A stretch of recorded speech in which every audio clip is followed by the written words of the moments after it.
According to David Spunt and his sources, this guy plowed into the crowd, then fired into that crowd, exchanging gunfire with police. This is such a busy area, so people waking up there to also be in town for the Sugar Bowl, thousands of people heard this from police. Listen.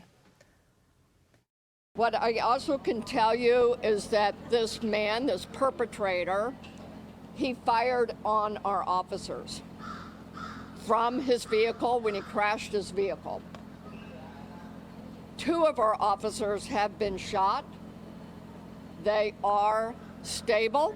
He was hell-bent on creating the carnage and the damage.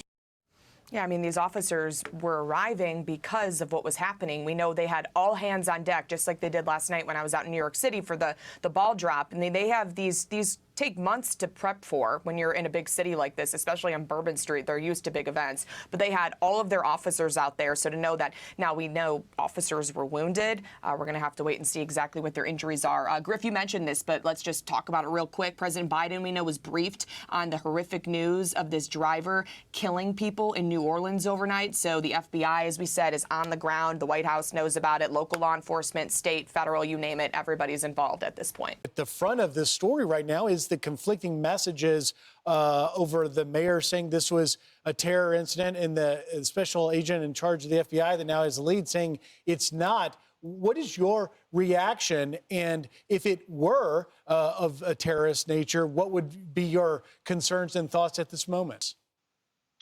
Right, and I can tell you from experience that when there's an improvised explosive device involved, that requires a level of expertise. People can kill themselves trying to build something like this. So the fact that there was a device on scene that may in fact be explosive it does open the question as to whether or not this is a lone actor or even, I mean, I don't want to inflame fear here, but you do have to keep the option open that there may be a continuing threat in a situation like this. Sometimes there are cells of people. You know, this is something that points out how important it is to communicate with the public effectively in the early hours of an incident like this. And I was NEOD Tech. I understand some of the protocol when it comes to IEDs, and it's not go gallivant around the city and there's no threat. So my question is on this point of a current threat, an ongoing threat. IEDs can be put laid in wait anywhere. Do you feel like there's some responsibility either on behalf of the city or the FBI to come back to the microphone immediately or sooner rather than later and give people more information?